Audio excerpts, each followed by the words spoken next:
pessoal, meu nome é João Pedro Marques Tavares, eu sou acadêmico do segundo ano de Engenharia Elétrica da UEM, sou membro do Manatim e hoje eu estou aqui para falar com vocês sobre drones e acessibilidade na Semana Nacional da Ciência e Tecnologia do Manaus. Drones e acessibilidade. Você olhar essas duas palavras assim, soltas, não parece ter muita conexão uma com a outra, porém, hoje vamos mudar isso. Hoje vocês vão ver que drones e acessibilidade têm muito a ver uma coisa com a outra. O avanço dos drones. Os drones, nos últimos anos, têm tido um avanço na sociedade muito grande. A utilização deles vem aumentando muito e muito. E eu vou colocar alguns exemplos aqui para vocês verem que eu não estou brincando. Um exemplo é a entrega de mercadorias. A Amazon já está fazendo testes com isso. E futuramente é bem provável que a gente veja muitos drones voando sobre a nossa cabeça fazendo entrega. Na agricultura isso já vem sendo mais utilizado, que é na pulverização das plantações e no controle de pragas. Os drones estão sendo muito utilizados para isso hoje. Realização de gravações, um exemplo muito utilizado hoje é a transmissão de jogo de futebol. Jogo de futebol, normalmente, você não vê, mas as imagens aéreas são todas captadas por drones e transmitidas pra gente, só que a gente não sabe disso. Fiscalização e segurança, a gente pode dar como exemplo em obras. Os drones podem estar lá para fiscalizar e garantir a segurança dos funcionários, ver se eles estão cumprindo os seus serviços e se estão utilizando os equipamentos de segurança. Identificação de relevo, com as imagens aéreas que os drones fazem, eles, através de uma tecnologia, eles podem identificar o relevo, vendo se é um relevo montanhoso, uma planície. Então, a gente não precisa ir até o lugar para identificar o relevo, o próprio drone faz isso. Os drones e a acessibilidade. Com esse avanço dos drones que eu acabei de mostrar para vocês, enxergou-se uma oportunidade de utilizar os drones para acessibilidade. Por que não, né? Utilizar uma nova tecnologia para facilitar as vidas das pessoas. E encontraram-se várias utilizações. Porém, o grande foco nosso aqui nessa apresentação vai ser em deficientes visuais. Como? Utilizando os drones como uma espécie de cão-guia para os deficientes visuais. Isso tem um grande, mas um imenso potencial para ajudar os deficientes visuais no dia a dia deles. Porque hoje em dia eles preferem ficar em casa porque é difícil se locomover em ambientes e tudo mais, e eles acabam ficando mais em casa. Só que essa tecnologia tem tudo para mudar isso. Os deficientes visuais e os drones. Antes de falar sobre, vamos entender o que é deficiente visual. Pensando nessa palavra, a gente acha que deficiente visual é o quê? Pessoas que são cegas, que perderam 100% da sua visão ou já nasceram sem visão. Porém, também se enquadram nisso quem tem problema de visão, quem tem baixa visão. Por exemplo, quem perdeu 80% da visão, 90%, não enxergam muito bem e acabam precisando de ajuda também. E hoje em dia são utilizados os cães. Porém, os drones se apresentam como uma melhor solução quanto aos cães. Por que isso? Os drones conseguem ter uma melhor comunicação com o deficiente visual. Os cães, eles simplesmente guiam o deficiente visual. Já os drones, eles podem ter mensagens gravadas avisando com relação a obstáculos. Então, por exemplo, se tiver uma árvore na frente do deficiente visual e ele está se locomovendo, o drone avisa, tem um obstáculo na sua frente. Então, existe uma comunicação entre o drone e o deficiente visual. E também o drone tem uma melhor percepção do ambiente. Como?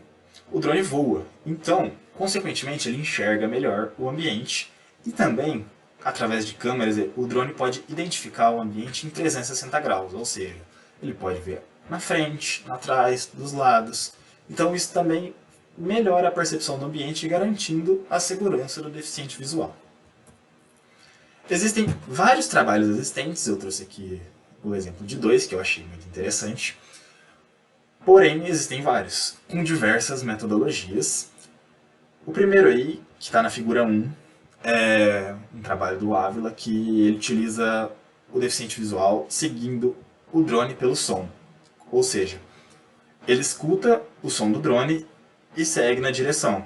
Com isso ele consegue se movimentar e o drone vai desviando dos obstáculos e ele desvia junto com o drone porque ele vai seguindo o som. Já na figura 2, a gente tem um trabalho do TAM, que eu coloquei o que eu achei muito interessante, que é o processamento de imagens. O drone ele faz a captura dessas imagens através de câmeras e com um sistema inteligente ele consegue identificar o que é calçada, o que é sinal de trânsito, o que é grama, o que é ponto de travessia, e com isso ele vai meio que guiando o deficiente visual por onde ele possa andar. E todos não, né? Mas a maioria dos trabalhos que eu li trazem ótimos resultados experimentais. E por que eu estou citando isso?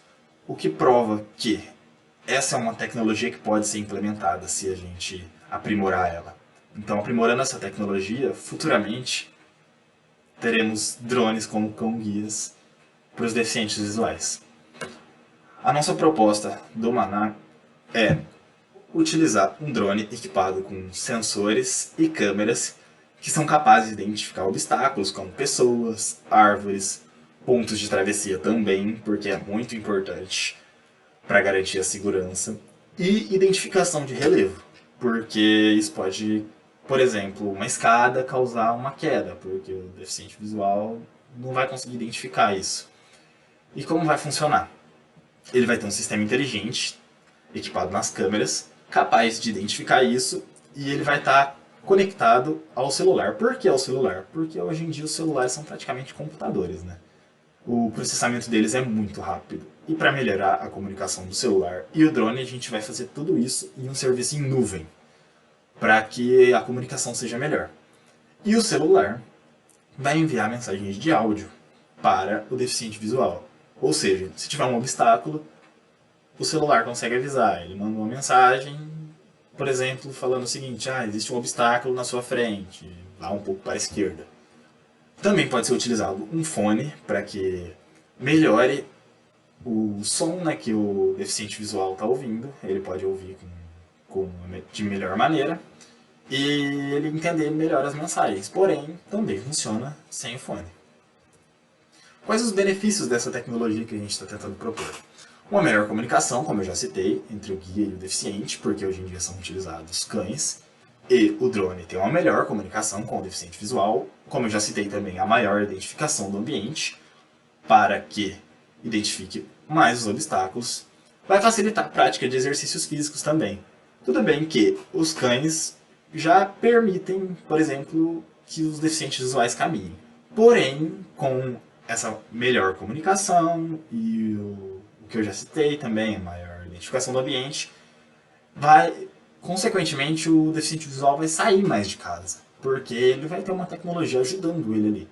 E com ele saindo mais de casa, fazendo atividades físicas, consequentemente vai reduzir o risco de doenças e de obesidade, o que causa uma melhoria na saúde, uma melhor qualidade de vida e promove o bem-estar psicossocial. Como isso? Porque com o deficiente visual saindo mais de casa, ele vai se comunicar com as pessoas, digamos que ele vai se sentir mais incluído na sociedade, porque ele vai realizar atividades do dia a dia. Então ele vai estar muito melhor biopsicossocialmente falando. Quais os próximos passos no nosso projeto? Investigar o melhor modelo de drone, porque não faria sentido a gente colocar, por exemplo, um drone gigante guiando um deficiente visual, porque ele vai estar andando entre as pessoas, e isso pode ser um pouco perigoso. Então, procurar o melhor modelo de drone, estudar as possíveis tecnologias para a resolução dos problemas, o que uma das tecnologias está na figura que eu mostrei do trabalho, que é a identificação através de imagens do que é calçada, do que é vegetação, do que é ponto de travessia, do que é asfalto e assim por diante. Após isso, desenvolver um protótipo, fazer um drone com sensores e câmeras para que a gente possa fazer a realização de experimentos controlados. Primeiro, experimentos indoor, colocar, por exemplo, um obstáculo em frente ao drone, ver se ele consegue identificar. Depois, pedir ajuda de um deficiente visual para a gente obter resultados. Então, colocar o deficiente visual para andar, sendo guiado pelo drone, para a gente ver se funciona. E se obtivermos bons resultados, começar a fazer experimentos outdoor para ver se a tecnologia é sólida. Porém, existem desafios. Um dos principais desafios, se não o principal, é a eficiência energética. Porque os drones hoje em dia têm, digamos que uma média de eficiência energética de 30 minutos de voo. E como o nosso drone vai estar equipado com câmeras e sensores, vai diminuir ainda mais esse tempo de voo. Então teria que achar uma maneira de ter uma melhor eficiência energética. Outro problema também seria problema de conexão, porque a gente está com uma interconexão entre a nuvem, o celular e o drone. Então poderia haver um problema de conexão e falha da identificação de obstáculo. Por exemplo, o drone não conseguir identificar uma árvore e o deficiente visual acaba colidindo com ela, o que não pode acontecer. A gente tem que garantir que essa tecnologia funcione e que ajude o deficiente visual a andar sem problemas. Então, a gente ainda tem alguns desafios para resolver, porém, futuramente acredito que a gente consiga sanar esses desafios. Aqui eu trouxe algumas referências das imagens que eu trouxe e no que eu me baseei para escrever essa apresentação. Queria agradecer a atenção de todos e muito obrigado aí, pessoal.